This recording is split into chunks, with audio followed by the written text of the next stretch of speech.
ሰላም የዩቲዩብ ቤተሰቦቼ እንዴት ከረማችሁ? ሰላም ናችሁ? ዛሬ በአዲስ ቪዲዮ እናንተ ጋር ቀርቤያለሁ።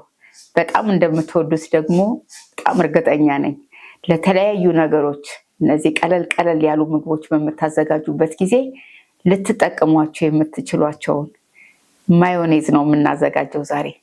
ከካቻፕ ጋር እናቀርበዋለሁ ከአንዳንድ ምግቦች ጋር የፈረንጅ ምግቦችን በምናዘጋጅበት ጊዜ እነኚህ ሳላዶችን ስናዘጋጅ ከዛ ጋር አብረን ልናቀርበው እንችላለን። እነ እርጥብ ስትሰሩ፣ ቦሪቱ ስትሰሩ፣ እነዚህን የመሳሰሉ ነገሮችን በምታዘጋጁበት ጊዜ በጣም ጣፍጧችሁ እንድትመገቡ ከሚያደርጓችሁ የምግብ አይነቶች ውስጥ አንዱ ማዮኔዝ ነው። ማዮኔዝ ገበያ ላይ በጣም ውድ ነው፣ ልክ እንደዛው እንደ ካቻፑ። ስለዚህ እቤታችሁ ደግሞ በቀላሉ ብታዘጋጁት ለብዙ ነገር ያገለግላችኋል። እናንተም ወዳችሁ ትመገቡታላችሁ ብዬ ስላሰብኩኝ ዛሬ ማዮኔዝ እንድናዘጋጀው ስኛለሁኝ። ትከታተሉኛላችሁ ብዬ አስባለሁ። እስከ መጨረሻው ድረስ ተከታተሉት። በጣም አሪፍ ዝግጅት ነው፣ ወጫችንንም ቆጣቢ ነው። ስለዚህ ወደ አሰራሩ እንሄዳለን። በቤታችን ውስጥ ማዮኔዝን ለማዘጋጀት በመጀመሪያ ደረጃ የኤሌክትሪክ መምቻ ወይንም ደግሞ የጁስ መምቻ ያስፈልገናል።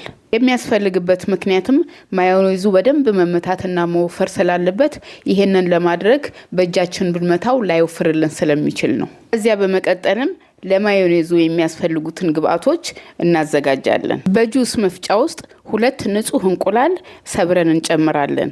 እኔ 2 እንቁላል ነው የተጠቀምኩት። በመቀጠል ግማሽ ማንኪያ ያህል ጨው እንጨምርበታለን። ከዚያም በመቀጠል ግማሽ ማንኪያ ያህል ቁንደ በርበሬ እንጨምርበታለን።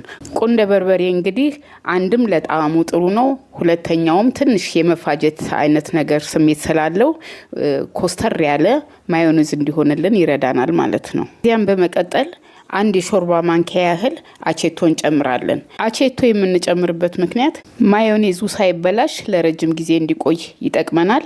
በሌላ በኩል ደግሞ አንዳንድ ባክቴሪያዎችንም ሊገድልልን ስለሚችል ጥሬ ነገር ላይ ብዙ ጊዜ ስለምንጨምር ለሱ ይጠቅመናል ማለት ነው። በመቀጠልም ፍሬሽ የሆነ ሎሚ ጨምቀን 1 የሾርባ ማንኪያ ያህል እንጨምርበታለን።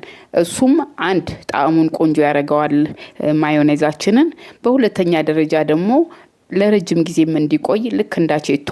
በተጨማሪም ደግሞ ሎሚ ቫይታሚን ሲ ኮንቴንት ስላለው ለዚያም ይረዳናል ማለት ነው። ከዚያ በመቀጠል የምንጨምረው ሙስታርድ ወይንም ደግሞ ሰናፍጭ ነው። ሰናፍጩን የምንጨምርበት ምክንያት የማዮኔዛችን ጣዕም በጣም ቆንጆ እንዲሆን ያደርግልናል።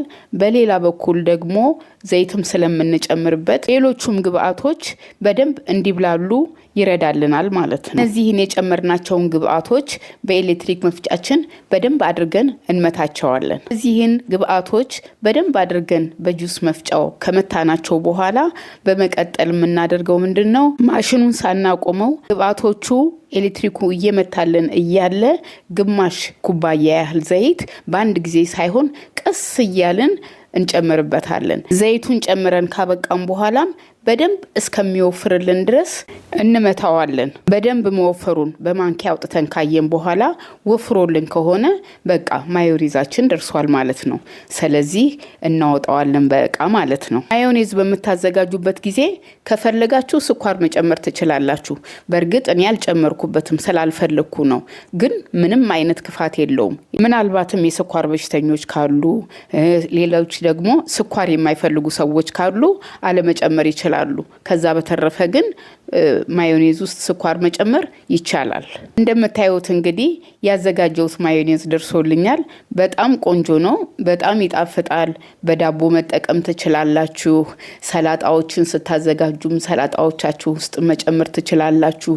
ለምትፈልጉት ነገር መጠቀም ትችላላችሁና ከገበያ ከምትገዙት በዋጋውም ይሁን በጥራቱ የተሻለ ነው ብዬ አስባለሁ። ምክንያቱም ቤታችን የምናዘጋጃቸው ነገሮች ለኛም እርካታ ናቸው፣ በዛ ላይም ደግሞ ዘና እንልባቸዋለን። እንቁላል እንግዲህ ማዮኔዝ ለመስራት በጣም አስፈላጊ የሆነ ኢንግሪዲየንት ነው። እንቁላሉን በርግጥ በዚህ በጥሬው መጠቀም ትችላላችሁ። ተቀቅሎም ደግሞ የሚዘጋጅ ማዮኔዝ ስላለ በዛ መልኩም ወደፊት እንግዲህ ከፈለጋችሁ ደግሞ ከጠየቃችሁኝ በተቀቀለ እንቁላል እንዴት እንደምንሰራ እናየዋለን ማለት ነው። ሪሲፒውም የተዘጋጀው በሁለት እንቁላሉ ነው። ስለዚህ መጨመር ከፈለጋችሁ ሌሎቹንም ሪሲፒዎች በዛው መጠን ካልኩሌት እያደረጋችሁ መጨመር ትችላላችሁ። እንግዲህ ይሄን ቪዲዮ እንደምትከታተሉት በጣም እርግጠኛ ነኝ። እንግዲህ ሐሳባችሁን ኮሜንት ላይ አሳውቁኝ። ሌላ እንዲሰራላችሁ የምትፈልጉት ነገር ካለ ኮሜንት ሴክሽን ላይ አሳውቁኝ። አብረን እንሰራለን። በሌላ ቪዲዮ እስከምንገናኝ ድረስ ቸር ሰንብቱልኝ።